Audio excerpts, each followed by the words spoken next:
वालेकुम। इश्तिहारात से मुतासिर होके लोगों की बातों पे, डॉक्टर्स की बात पे आके जब आप कैल्शियम ले लेते हैं तो ये आपके जिस्म के साथ क्या-क्या काम करती है, और अगर आपकी बॉडी जो है वो कैल्शियम में ओवरलोडेड हो जाए तो आपके साथ क्या सलूक कर सकती है, इसके बारे में मैं आपको आज की वीडियो में आगाही दूंगी। कौन से ऐसे सप्लीमेंट्स हैं जो कि हमें बाजार से नहीं लेने चाहिए, कौन सी कैल्शियम हमारे लिए खतरनाक है, कौन सी ऐसी चीज है जो कि अगर हमारी बॉडी में कैल्शियम ज्यादा हो गई है तो इसको कम कर सकती है और हमें उसको फौरन खाना चाहिए। और हम कैल्शियम के साथ कौन सा और ऐसा विटामिन है जो कि हेल्प करता है कि हमारी कैल्शियम को एब्जॉर्ब कर सके। आज की वीडियो में हम इसकी डिटेल्स देखेंगे, लेकिन उससे पहले आप मेरे चैनल को सब्सक्राइब करना मत भूलिएगा, बेल आइकन को दबा दीजिएगा ताकि मालूमात की ये चिड़िया आपके यूट्यूब नोटिफिकेशंस पे बेल दे सके।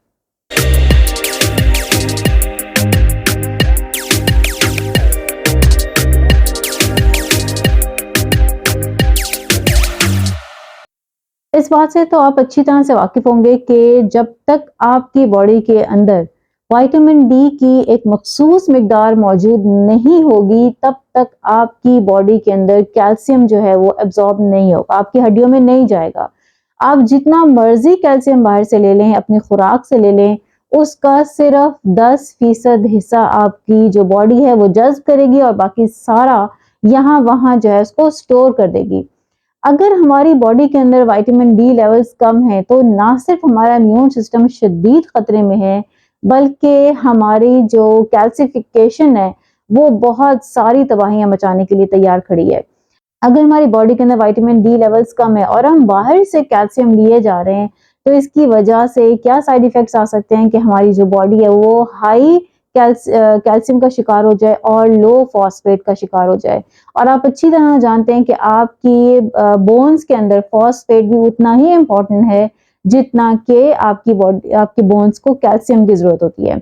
और इसके साथ साथ आपको कॉन्स्टिपेशन हो सकती है, इसके साथ साथ आपको गैस हो सकती है, ब्लोटिंग हो सकती है और आपको बेचैनी और घबराहट सी जो वो महसूस हो सकती है। लेकिन हम जब भी कैल्शियम बाय करने के लिए जाते हैं, खरीदने के लिए जाते हैं, तो जितने भी सप्लीमेंट्स हैं, किसी भी कंपनी को मैं टारगेट नहीं कर रही हूँ, मैं सिर्फ और सिर्फ आपको कैल्शियम की वो किस्म बताने लगी हूँ जो कि सबसे ज्यादा चीपेस्ट किस्म है, सबसे ज्यादा सस्ती, और फौरन आप इसको पैसे देते हैं और खरीद लेते हैं। आप सोचते भी नहीं है कि ये बहुत ज्यादा महंगा है तो मैं इसको ना लूं। वो जो किस्म है वो है कैल्शियम कार्बोनेट।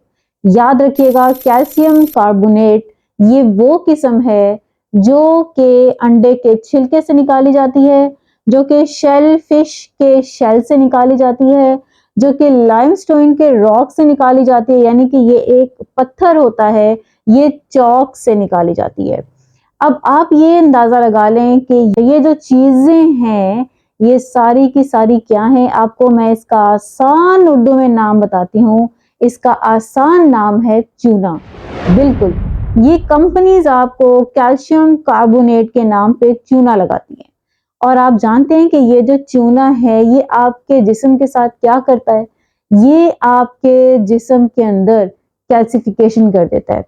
ये वो कैल्शियम डिपॉजिट है जो आपके जिस्म के अंदर जगह जगह लगना शुरू हो जाता है, इसकी ईंटें लगना शुरू हो जाती हैं। ये एब्जॉर्ब नहीं होता, ये डाइजेस्ट नहीं होता, बल्कि ये उल्टा आपकी बॉडी को नुकसान देता है। अगर ये आपकी किडनी में चला जाता है तो ये किडनी स्टोन्स कर देता है। अगर ये आपके यूट्रस में चला जाता है तो ये आपको फाइब्रॉइड्स बना देता है। अगर ये आपके गाल ब्लैडर में चला जाता है, पित्ते में चला जाता है तो ये आपको गाल स्टोन्स देता है।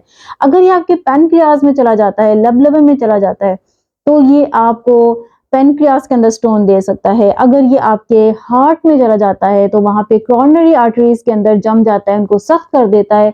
और कोरोनरी आर्टरीज वो शरियानी होती हैं जो कि खून को आपके दिल तक पहुंचाने का सबब बनती हैं।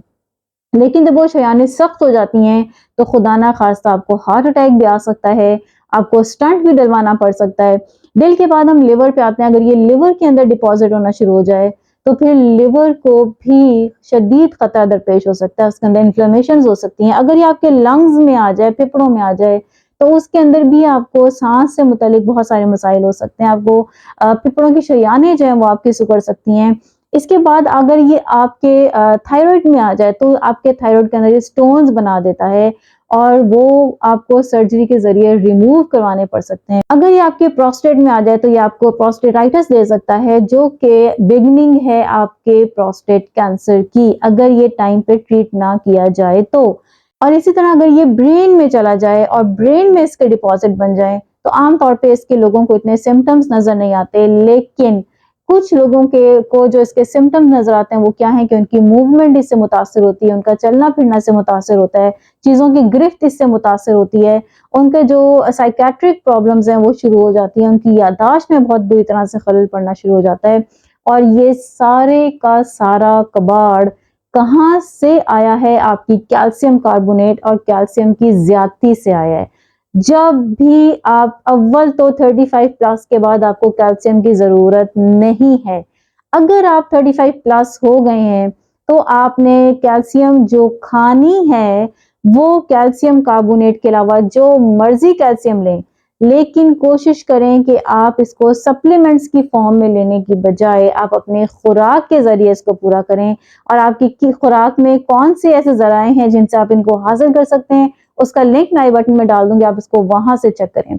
दूसरी बात क्या है कि जब भी आप कैल्शियम के सप्लीमेंट्स लें तो आप उसके पीछे इंग्रेडिएंट्स लिखे होते हैं, उनमें आप देखें कि कैल्शियम की कौन सी किस्म इसमें शामिल की गई है। अगर कैल्शियम कार्बोनेट आप बाकी चीजों पे जाए बगैर उसको वापस अपनी जगह पे रख दें। तीसरा काम आपने ये करना है कि अगर आपकी बॉडी के अंदर कैल्शियम की ज्यादती हो गई है तो फिर आपने विटामिन के लाजमी इस्तेमाल करना है। विटामिन के को हम वैनिशिंग विटामिन कहते हैं और ये जो विटामिन है ये इजाफी कैल्शियम आपकी बॉडी से डिप्लीट करता है, इसको निकालता है, इसको डिस्कार्ड करता है, जिसकी वजह से आपकी जो बॉडी के अंदर कैल्सिफिकेशन होती है वो आहिस्ता आहिस्ता खत्म होना शुरू हो जाती है।